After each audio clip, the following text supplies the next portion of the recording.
armoire bi muy jëlee ay yéreem daal ne man kat tey yére bii laa bëgg a sol automatiquement waajib lan la koy wax bii doo ko fi solee du jéem a xool ba xam lii ci besoin xale bi la du jéem a xool ba xam ci enviem la dellu li muy wax mooy doo ko fi solee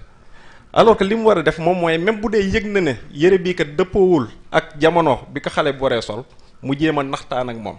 souvent nag yooyu mooy jur blocage te moom mooy automatiquement refus yooyu ñuy faral di def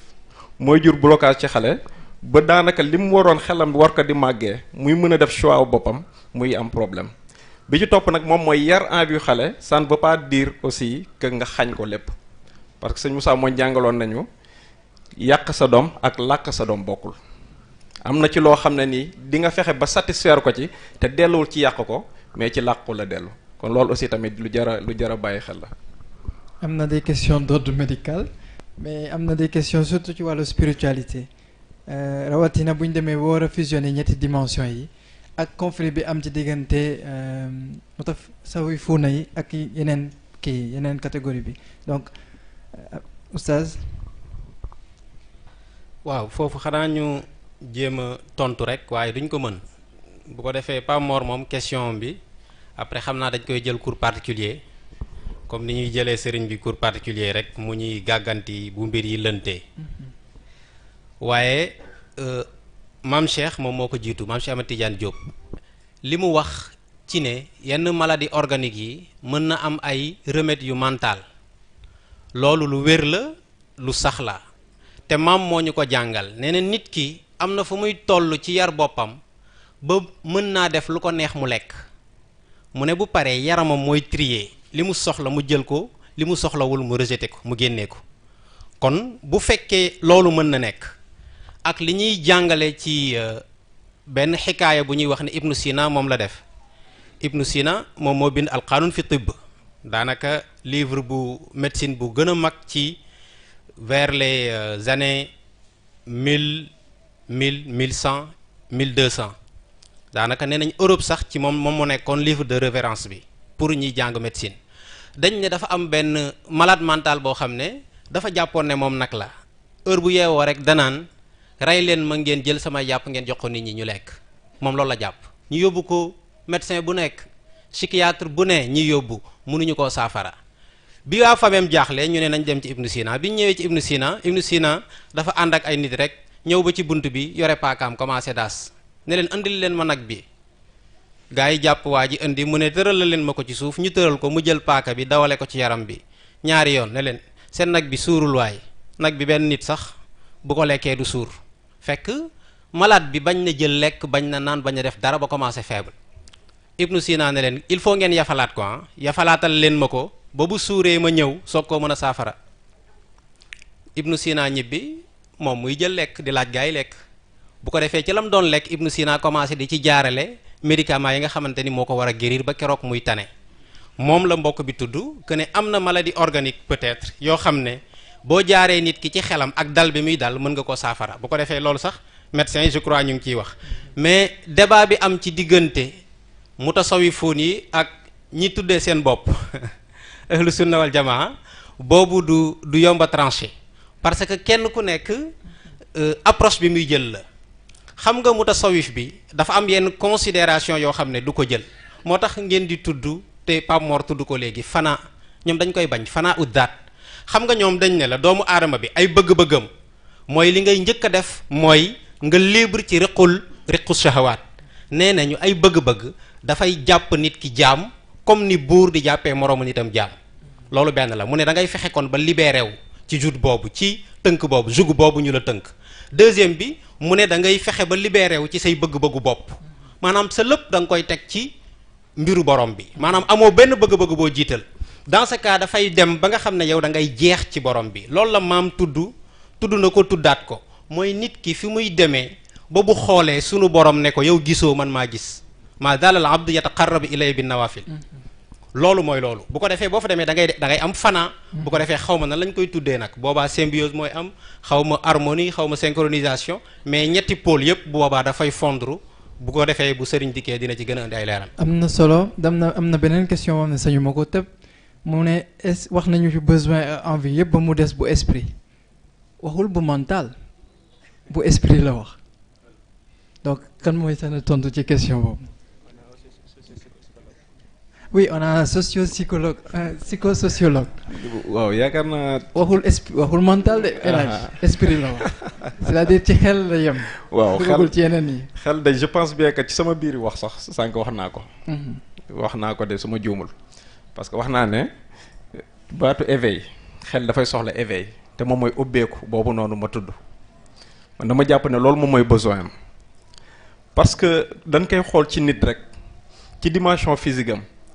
est-ce que nit dafay soxla di lekk pour jël poids pour am yaram comme ni ñu koy waxee wala dafay lekk pour am équilibre jox équilibre dimension physique am te moom mooy mu am une alimentation saine ba li yaramam soxla mu mënta kaa jox mais bu delloo ci xel aussi tamit man je pense bien que soxlaam delluwul ci jàng kese parce que wax naa ko sànq parce que bu dee tari kese yaakaar naa ne rajo moom doy na ci tari. waa technique léegi buñ branché woon rajo bi mën nañu taril xam-xam yi ci àdduna bi yëpp mais li ñuy xaaree nit moom mooy léegi nag mu am benn sens de discernement esprit analytique boo xam ne xam-xam la ñuy sëyale ak xalaatam bis bu ko amee rek je pense bien que xel li mu soxla esprit boobu li mu soxla mun na ko am parce que bu ñu fàtte ne aussi système d'exploitation dafay laaj efficacité. dañ koy tàggat ba li nga xam ne information yi nga koy jox wala exécution. yi ngay bëgg mu defal la ko yaakaar naa ne mu la ko defal kon je pense bien que ci ñaar yooyu noonu la nga koy jaaree ci mooy xam-xam bi ngay jàng ak xalaat bi nga xam ne moom nga koy sëyale. xam naa waxtaan nañ ci démb il faut que ñu ñëwaat ci tey benn question internaute la est-ce que nafs bi ñuy wax du inconscience du inconscient. waaw ñun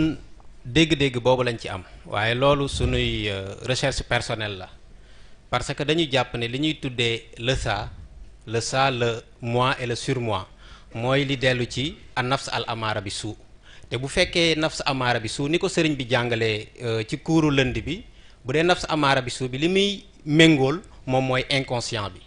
dafa ne woon conscient bi dafa nekk fii wala conscience inconscient bi nekk fii mu ne li nga xamante ni moom moo nekk seen diggante bi moom mooy subconscient bi te moom li muy doyee moom mooy day emmagasiner des informations rek mais information amul benn nature bu apparaître fële ñu tuddee ko conscient bu apparaître fële ñu tuddee ko inconscient bu ko defee man noonu laa ko gisee peut-être nag gis-gis yi mën na ci wute mais dañuy tudd nafsul lawaama nafsul amaara bisu ak nafs al mutmainna man dégg-dégg boobu laa ci am sëriñ bi bu ñëwee aussi dina ci gën a indi ay leeral.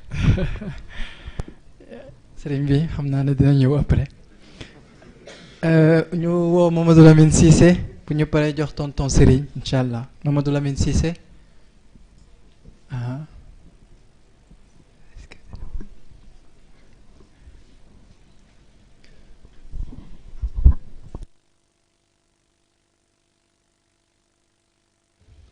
asalaamaaleykum sang bi ñu ngi leen nuyu di la ziar ak sang yu fi teew yëpp ñu ngi leen di ziar xam naa ñaari question rek la ñu amoon. Premier bi, qui est habilité à verser un besoin dans le lot des envies? Kan moo sañ jël lu nit soxla dugal ko ci loo xam ne xemmeem lañ ko tuddee ndax dafay nekk nit ci boppam koo xam ne il est à la fois l'objet et le sujet wala dafay nekk des conférenciers wala dafay nekk bàjjen bi wala dafay nekk une frange de la société loolu benn la parce que capitaine daf ñu jàngal ni nit ku nekk suñu borom daf ko bind joxale ko les capacités et le potentiel pour mu atteindre mu réaliser lu mu war a réaliser ci kaw suuf donc ñu dégg ci ni nit ku nekk tamit suñu borom daf ko dugal ci benn système te suñuy analyser benn besoin ban moment lay jógee ci besoin dem ci envie par exemple suñu jëlee ci wàllu lekk kañ la lekk di jóge ci besoin dem ba soo ci defee lu bari mu dugg ci envie kañ la par exemple sol di jóge ci besoin dem ci envie ñu bari mën neen gis nit koo xam ne dafay soloo nee ni ñu jàpp ni kii dafa bëgg àdduna trop alors que soo solwul benn qualité solo bi loolu dafay nekk barrière pour su nekkee businessman les deals que tu dois faire tu vois moo tax may laaj ci foofu ndax nit ki ci boppam moo war a yegg niveau boo xam ne dina mën a détecter à un moment donné fii kat damay génn besoin dugg envie ou bien il y a des catégories de personnes de la société qui peuvent le faire. Beneen bi c'est le rapport entre le volume d'effort et le volume de repos que l'individu doit faire parce que ci deuxième cours bi capitaine daf ñu jàngal ni les deux éléments fondamentaux yu permettre doomu aadama jóge état bu doomu aadama dugg ci état bu nit mooy ñaar benn bi jom la beneen bi yitte. yitte si nga doon traduire en français terre à terre effort lañ koy tuddee te tamit juridiction bu ñu nekk dañ ci jàng ni mu nekk les végétaux mu nekk les minéraux mu nekk les animaux bu ci nekk dafa am moment boo xam ne ci dundam dafay am moment de repos. Par exemple les arbres fruitiers ce n'est pas ci année bi yëpp la ñuy produire ay fruits par exemple terre bi tamit baykat bi dafa am benn moment boo xam ne sur durée de vie 20 ans dina am ci ay 1 ou 2 ans yoo xam ne dafay bàyyi terre bi reposer ñu tuddee ko jachère. Animaux yi idem. Donc foofu ñu dégg ci ni kat donc dans cet effort il y a benn laps boo xam ne effort repos nécessaire la léegi ñuy laajte le rapport entre le volume d'effort à fournir et le volume de repos, comment le déterminer? Si effectivement je n'ai pas eu tort de trouver que le repos nécessaire existe. Merci beaucoup. donte ne capitaine nee na nelaw kenn du ko bëgg dañ koy fonk. tonton Serigne. Asalaamaaleykum wa rahmatullah. ñu ngi nuyu di ziar di feddali pas-pas ak kóllëre wóllëre ak mbokko ci Serigne Moustapha ak mbokku talibé yi di ziar Serigne yal na yàlla dolli jàmm yàlla ñu ko yàlla defal. xam nga dañu fi wax parent waajur li mu man ci doom mooy mu tette ko tette la man ci doom nitu yàlla mooy yar doom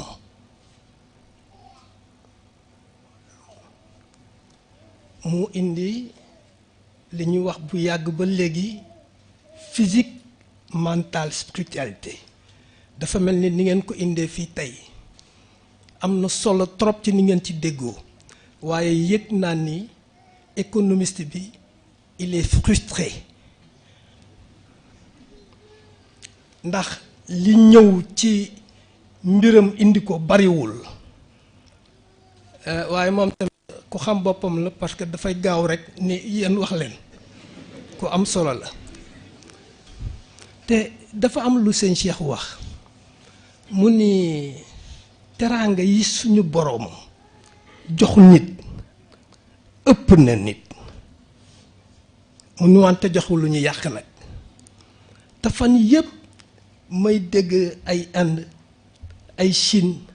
jafe-jafe yu fa am ñuy wax sax ni àdduna bi bu doon téeméer la li ëpp ñeent fukk yi juróom fukk yi amuñu lu doy seen dund ci bis yow foofu xam li ñuy wax seuil de pauvreté waaw benn bi mooy dama indi nag ci li ñuy wax yaram ak ruux ak xel muy li ñuy wax mesure defe naa ni mesure daal équité war nañu ko gën a sax ndax yonent bi yépp alayhi salaatu wassalaam coonoom yépp mooy nit fexe ba juboo ak boppam ci natt boppam ci man boppam ci yemale moo tax sëriñ li ma doon wax fii tenue et retenue sonnal nañ ma ci trop fan yi nit ñaa may laaj pour ñu leeral ko mais tenue il n'y a pas de tenue sans retenue lu mat a seet la man nag benn question laa waroon a indi sëriñ xam nga yonent bi alayhi salaatu wasalaam dafay wax ni ki ëpp koom ci yéen mooy ki doy lool li ko yàlla xéewale mais sëñ Cheikh wax ci course bi mu nii soxna si dafay dem marché yóbbu 2000 francs waaye moom li mu soxla 4000 francs la pour ngeen dund kër gi sëñ Cheikh nee na non yow lu waay am lay demee marché déedéet mu ni déedéet yow fexeel ba am 4000 francs yow dundalee sa famille ci bis bi loolu mooy ñaar yooyu naka lañu koy mën a méngale jërë ngeen jëf Serigne. am na solo bu baax tonton Serigne maam Cheikh Ba mu ñëw pour quelques benn 2 minutes rek balaa ki ñëpp di xaar di yegg si. salaamaaleykum wa rahmatullah ñu ngi nuyu sang bi bu baax di nuyu ñi nga xam ne ñoom ñoo doon exposé di leen jaajëfal xam naa dañu amoon ñaari contribution rek bu si jëkk mooy li mbokk bi doon intervenir te laaj ko mu dellu ci wàllu effet placebo xam nga capitaine daf ñu jàngal ci aller retour ci chapitre bu ñuy wax le mirage de l'universel mu ni liy nax nit ki en général si ñëw ni ko mën ko ni lii nga soxla wala lii nga bëgg dañ koy universaliser mu ni nag ci cadre alimentation ak médecine li tax muy fonctionner mooy nit dafa bëgg lu yomb dafay xool mu ni man kii xaw na mu nuru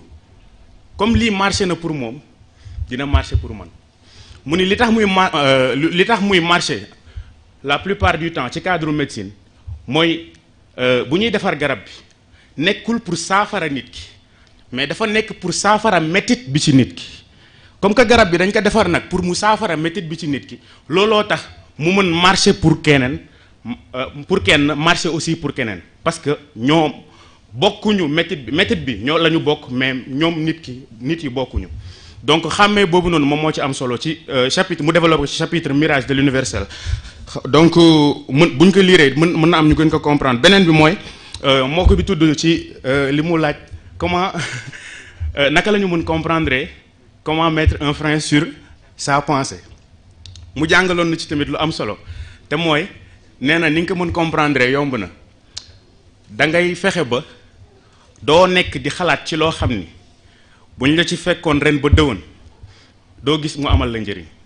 nen donc mettre un frein sur sa pensée nekkul ni dafa am lu ñu lay tere pour nga xalaat ci mais da ngay yar sa xalaatin ba lu la amulul njëriñ doo ko tal xalaat bu mujj bi mooy li mbokk bi laaj ci effort yi nga xam ni wala bokk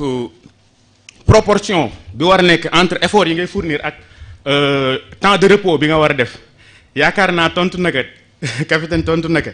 te mooy bi muy wax ni ci baat bi Lamine tudd keroog te mooy li ma waxoon ni bëri dugg-dugg nekk ci dara moo ko gën te nee na yenn saa yi nga gis par exemple ci cadre business ku lay wax ni aw ma jot ndax maa ngi ci liggéey bi wala maa ngi ci affaire yi 7 jours sur 7 24 heures sur 24 mu ni kooku en réalité c'est parce que li muy nekk doxul mais bu doxoon dëgg moom day fay dem bay délégué sax donc ma gàttal foofu noonu rek di jaajëfalaat bu baax sunu mbokk yi wasalaamaaleykum wa rahmatulah. am na solo xam naa mental moo toll noonu waaye des na vendredi incha allah donc xam naa ñu bàyyi la voix du Colisée mu ñëw moo talil ñu jotaay bi.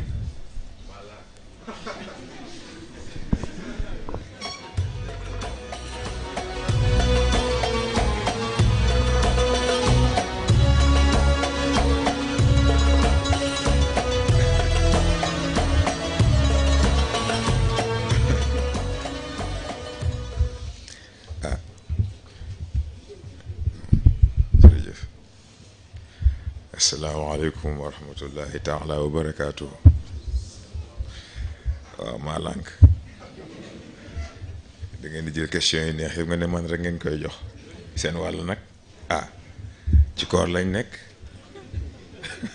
ku ci nekk da ngay ndogu ñoo ngi nuyu ñëpp di ziar ñëpp di baalu àq ñëpp di ndokkeel ñëpp ndax lii ñëpp a ko bokk.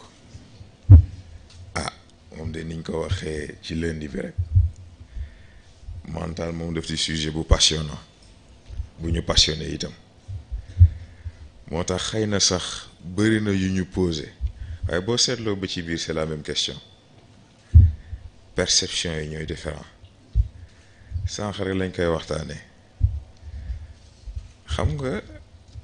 boo nee perception ci tubaab yiy dugg dafay bëri alors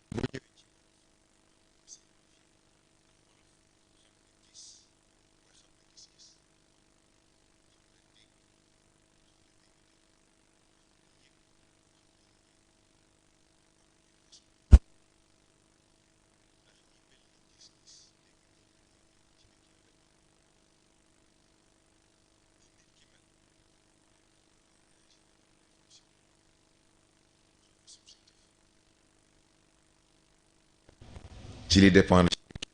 objectif.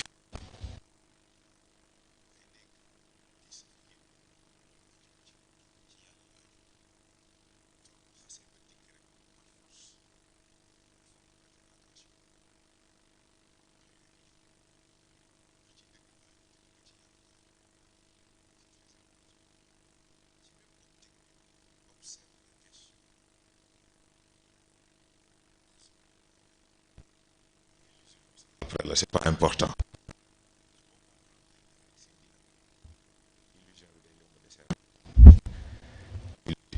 Besoin, envie, besoin, envie. Mais lan mooy besoin ak lan mooy envie boo ko simplifier besoin mooy lépp loo xam ni mooy tax nit ki di survivre mooy lépp loo xam ni loolu la nit ki soxla pour survivre. Envie mooy lépp la nit ki soxla pour mën a nekk à l'aise moo tax envie bu matul inconfort lay jul naqari deret da ngay gis ko xam ne dana naan non man sama nelaw bu matul rek damay naqari deret xaw ma njaay ñi xaw ma njóobe ñi kan moo ciy naan bu ma lekkulee lu doy damay naqari deret ainsi de suite parce que foofu envie la ki nga xam ne tey jii def na ne damaa xiif nga tegal ko dara mooy dee man du ma lekk lii kooku xiiful gémmiñ gaa nam ma lekk te dafa am benn expression bu japonais yi am ci wàllu boobu pour décrire en fait sensation bi dañuy naan sama gémmiñ dafa mu tuddee ci waay baat bi dafa ennuyé wu jox ma lekk ndax mu mën a actif xam nga ni kooku soxla yëkkatiwu ko divertissement la kon nag foofu du besoin du lu mu soxla du loo xam ne bu ñàkkee day am problème parce que besoin urgence lay indil boo ko manqué da ngay am problème xam nga ci ñiy yëngu ci cadre survie mooy survivaliste yi dañuy wax ni dafa am règle de 3 boo nekkee ci àll sori civilisation sori lépp amoo dara am nga 3 heures pour trouver abri balaa tàngaay wala sedd di la rey am nga 3 jours pour am source ndox balaa mar di la rey nga déshydraté yi am fa am nga 3 semaines pour ut loo lekk balaa sa yaram di fayam waaye gis nga ñoom sax dañ ci màndu ci seen règle boobu ndax xam nañ ni réalité yi du bokk fonctionnement yi du bokk nit ñi bokkuñu c'est vrai boo xoolee cadre standard nit 3 jours la soxla ci cadre ndox et pourtant xam nañ fi mag yoo xam ni boo leen gisee ñu lekk tey naan bokk tey balaa nga gisaat leen ñu naan fekk ay weer wala ay at la et pourtant doo ko gis ci ñoom wàññi leen dara nga gis ñoo xam ne boo leen gisee ñu lekk tey balaa ñuy lekkaat yàlla xam ainsi de suite mais kon lan moo tax loolu lii moo tax 2e semaine bii di neex parce que dimension mentale bi dana ñëw c'est vrai waaye lien ak dimension physique dafay ñëw na ngi dugg ci cadre bu simple cadre entraînement xam nga am na ku ko posé yaakaar naa ci première semaine bi xam nga dafa am importance bu am diggante yaram ak xel dans le sens où nit loo def sa sport loo tàggat sa yaram bu fekkee connexion bi nekk ko fa doo am résultat moo tax ñuy indi connexion esprit muscle dañuy jàngale ni gis nga nit ki muscle bi nga xam ni consciemment volontairement mën na ko contracter muscle boobu la gën a mën a développer ci yaramam xam ba xam yéen a ngi dégg muscle boobu la gën a mën a développer ci yaramam ce qui fait que tey jii synchronisation bu amul diggante yaram beeg fonctionnement bi xelam ak fonctionnement am mais résultat boobu fu mu mën a génnee ñu dugg nag ci question bi ñu posé sànq repos état d'esprit la nañ xool Salvatore Dali nan la daan nelawee day am fauteuil yam jël assiette am teg jël caabi téye wéeru fu mu jàppanteeg nelaw ba caabi rëcc loxo yi ba laal assiette bi fa la nelawam yam et pourtant noonu la fonctionné ba keroog muy gaañu kon nag foofu est-ce que mën nañ tudd repos en tant que toog noppalu wala en tant que tëdd nelaw déedéet repos état d'esprit la ce qui fait que boo paramétrer sa bopp boo indilee sa bopp rythme boo xam ni tey ji soxla woo ci repos mën nga fonctionner indéfiniment gis nga lii yëpp dafa bokk ci potentiel u nit lii yëpp dafa bokk ci fonctionnement wu nit lii yëpp dafa bokk ci lii nit mais dañuy delluwaat ci thème bi kon léegi yii yëpp ban moo ciy besoin ndax boo xoolee nit analyser ko xool liñ fi jot a traité da ngay comprendre ko nit besoin fi évolution am toll foofu la besoin am di toll ni évolution am di mel noonu la besoin am di mel moom la benn mbokk indi sànq ci cadre hybride boobu mu tudd mais ki nga xam ne dem na ba yaramam ak ruuxam nekkatuñ lu dul benn soxlaatul lekk soxlaatul naan mën na ko def waaye dooyewu ko dara kon nag même bu fekkee lekk am na naan am na mais est-ce que moo ko moom kon foofu mun nañ ko tuddee besoin mun nañ ko tuddee besoin kon nag léegi besoin bi lan la bu ñu jëlee exemple sànq bi boo ko bëggee yamale ci lekk ak naan am na fu mu yam am na fu nit di àgg ci évolution am yooyu dootu ko soxla ndax wax naa fi ni mag ñi soxlawuñu transformation soxlawuñu dara ndax ñoom dañuy matérialiser ki nga xam ni tey jii dafay xëy mu wóor ko ni bu soxlawee ndox mën na ko tegal ci kanamam mais kon kooku mënul mar ba dara ba leneen di ko ci fekk lekk même chose kon yooyu xas na ba dàqu yi ci des besoin de contact ak yooyu yëpp ay naxe la gis ngeen foofu la illusion bi ñëw ndax nit dëkk na ci àll moom côté ay at musu ko yëgal boppam nit tëju na néeg gisul kenn gisu ko mu nekk fa nekk ci la koy jëriñ féetewu ko fenn kon boobu tamit day dàqu besoin d'épanouissement yooyu yëpp ay illusion la ndax loolu yëpp société ko indi société ko soxla ci yow waaye yow soxla ko ci société bi kon nag gis nga yooyu yëpp day dàqu kon lu des li tax yooyu yëpp di fonctionner moteur bi li alimenter le tout le souffle premier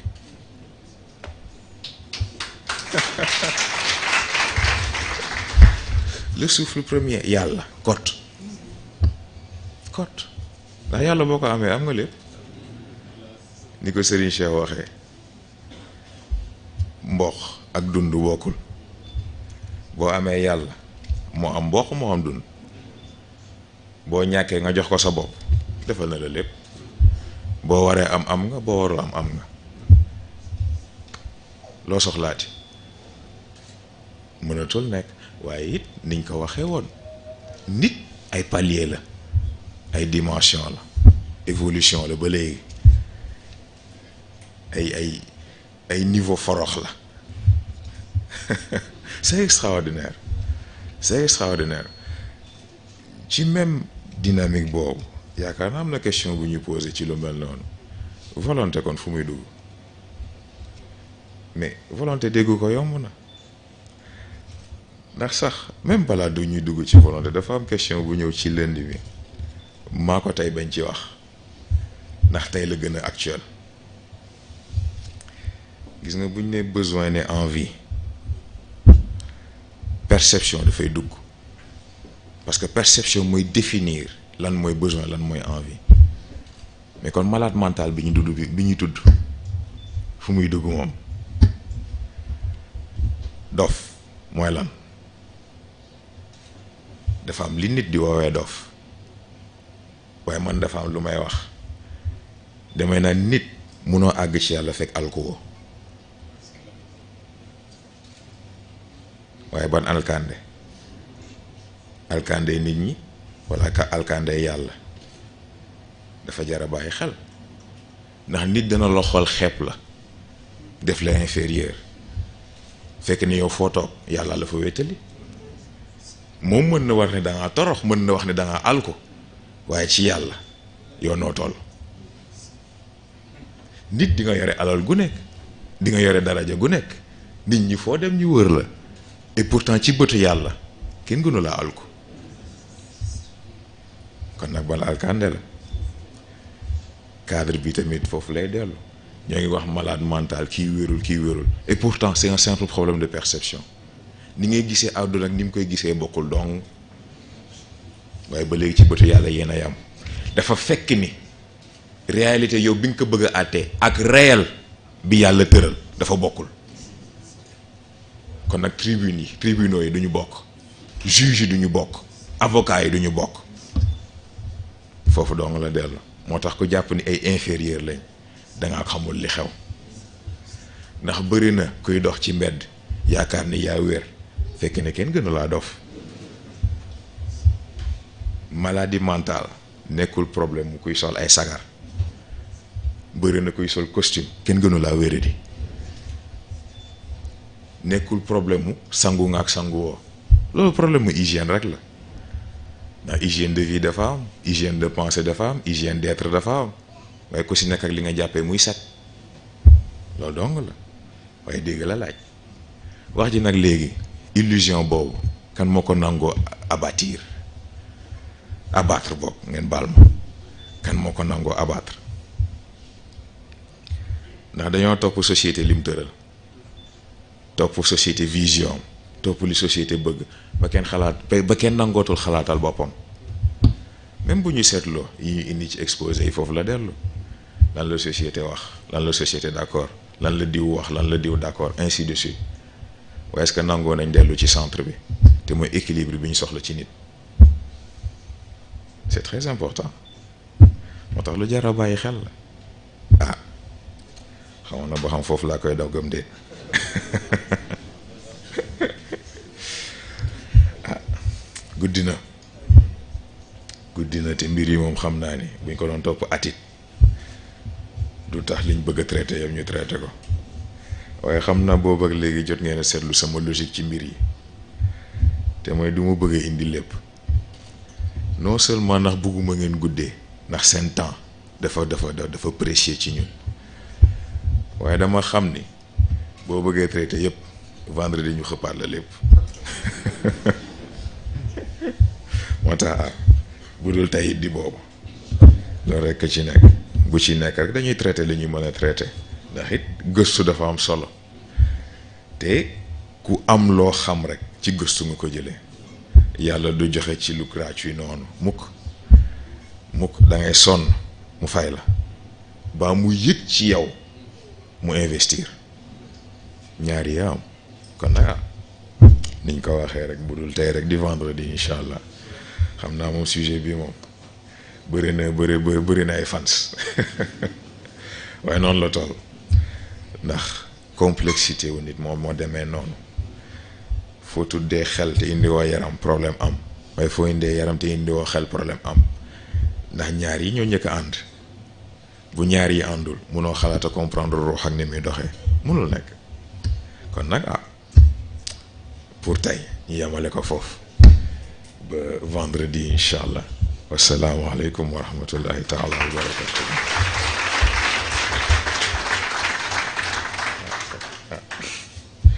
kon ñu jàngat fatiha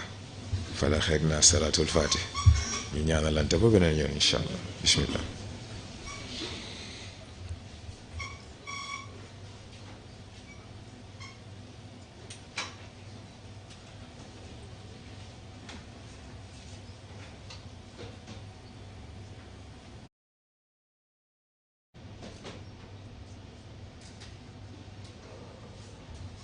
amiin incha allah jërëjëf.